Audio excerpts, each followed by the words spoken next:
Yung background is heating namin dito sa bahay. Okay guys, welcome back to my channel, and for today's vlog, I'm going to share with you kung paano ako nakahanap ng work dito sa Germany. So after guys, nung napasa ko na lahat from A2 to B1, yung requirements dito, sa Germany as marriage visa, pag napasa mo na yon, so bibigyan ka nila ng resident card. So, naka-indicate doon kung ilang years allow ka dito or kung ilang years yung validity ng resident card mo dito sa Germany. So, ID siya guys, no? It is a valid ID dito sa Germany na binibigay sa may picture doon, date of birth mo, nakalagay lahat ng mga information. Tapos, naka-indicate doon kung allowed kang mag-work o hindi. Tapos, kinausap ko yung asawa ko if okay sa kanya na mag-work ako. Syempre, kasal na kayo, kailangan magkasundo yung desisyon na gagawin mo. At syempre, kailangan approve din yung asawa mo sa gusto mong mangyari. So, nung sinabi ko sa kanya na gusto kong mag-work, pumayag din siya guys. Alam mo yun, I find it nice naman kasi sa kanila is mabilis nilang maintindihan pag in-explain mo sa kanila kung ano yung purpose or reason kung bakit gusto mong magtrabaho. So, naghanap ako sa internet guys. Hindi ito sponsored. Wala po tayong sponsor dito. So, naghanap ako sa internet. Ang daming option kung paano ka makahanap ng work dito sa Germany. So, nakita ko itong Indeed Jobs app na pwede mong i-download sa App Store.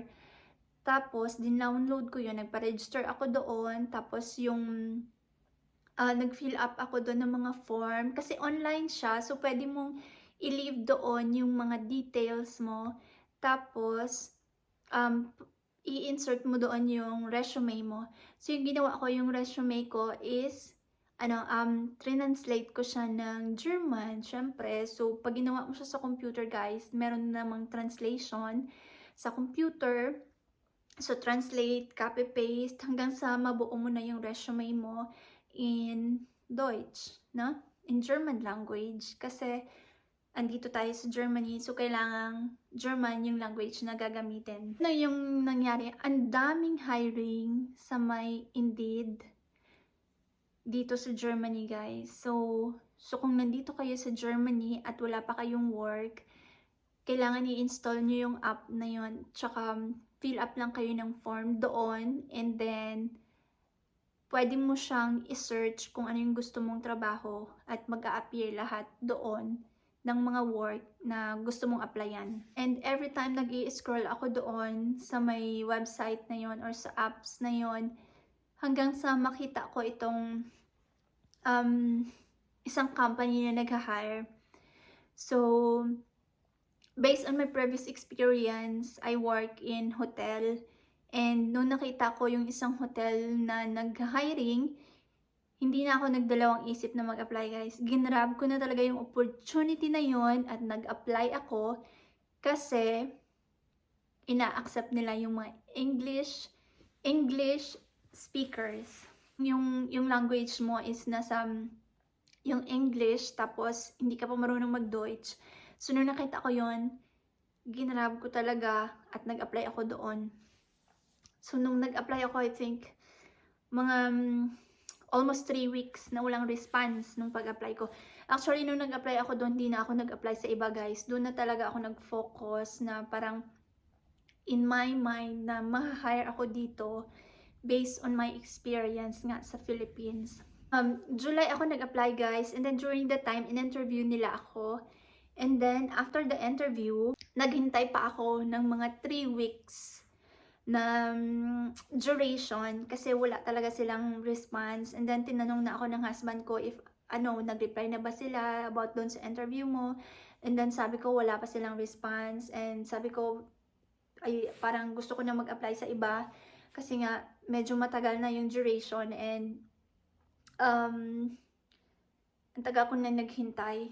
So, parang overall yung hinintay ko pa is mga 3 weeks bago sila nag-response na mag-report ako for my first day. And then after that, nag-start na ako mag-work doon. So,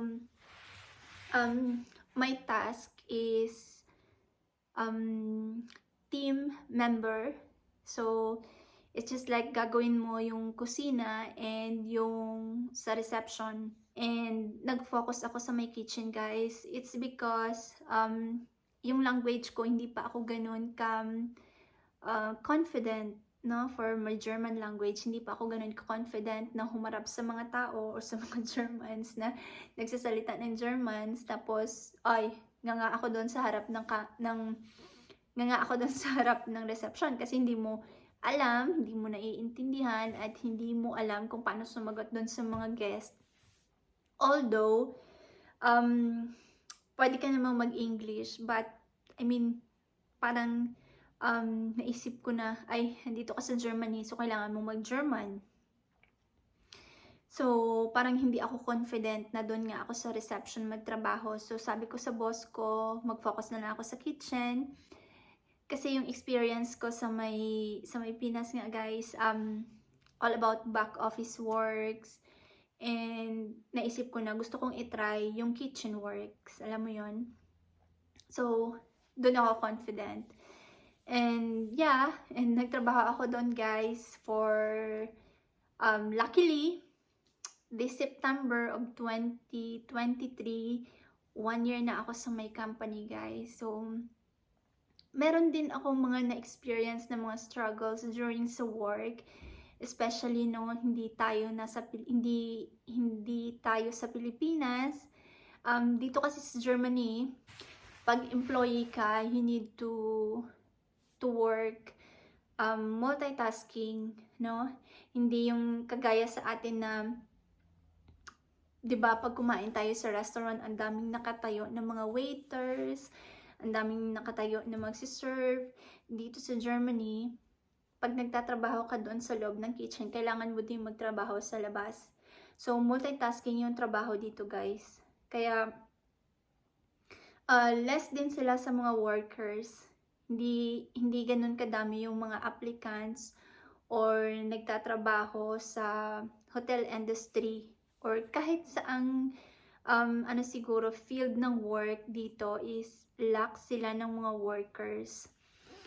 So, yeah, struggles, and then meron kang makakasalamuha ng mga co-employees mo na hindi nice sa'yo. But then, tayo naman kasi mga Pilipino, di ba? Kahit na matataray na, I mean, siguro hindi ako sure sa iba. But for me, kahit na matataray yung mga nakakasalamuha mo, smile ka pa rin sa kanila kasi I don't want na, alam mo yun, I don't want na mahawa ka kung naiinis man sila or bad mood sila or galit sila sa'yo. Alam mo yun, guys. As long as ako, nagagawa ko ng maayos yung trabaho ko. And, yeah, I'm so happy. But for now, masaya ako sa work ko. And pati yung mga ka-workmates ko, guys, ang babait nila. I'm so happy kasi nga 1 year na ako sa work ko. Guys, siguro if you want to work dito sa Germany, ang dami-daming option na pwedeng applyan. Courage lang talaga at tiyaga sa paghahanap ng work. Kasi tayo namang mga Pilipino, 'di ba? Naman tayo ng matyaga tayo sa mga bagay-bagay. So, kung gusto nating makamit yung isang bagay na yon, paghihirapan natin yon. So, may mga times lang talaga na hindi naman natin kailangan mag-full depend sa asawa natin, no? When it comes sa money, kasi we are able naman na maghanap ng work, and Germany has so many things na ma-offer nila when it comes to work. So, as long as eager tayong maghanap ng trabaho and matyaga tayo na makisalamuha sa ibang culture, kasi dito sa Germany, iba-ibang lahi na, guys, yung makakasama mo dito, especially pag nagwo-work na kayo. Iba-ibang klase na ng tao yung makakasalamuha mo, iba-iba na mga country, hindi na puro Pinoy. So, iba-iba na yung mga attitude na makakasalamuha.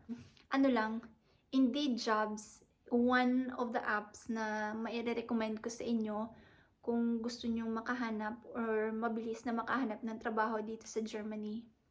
So that's it guys, i-end ko na dito yung vlog and thank you for watching. Kung meron kayong mga comments, leave your comments sa my comment section and I'm sure na magre-reply ako sa inyo guys. Thank you for watching and see you next time. Bye!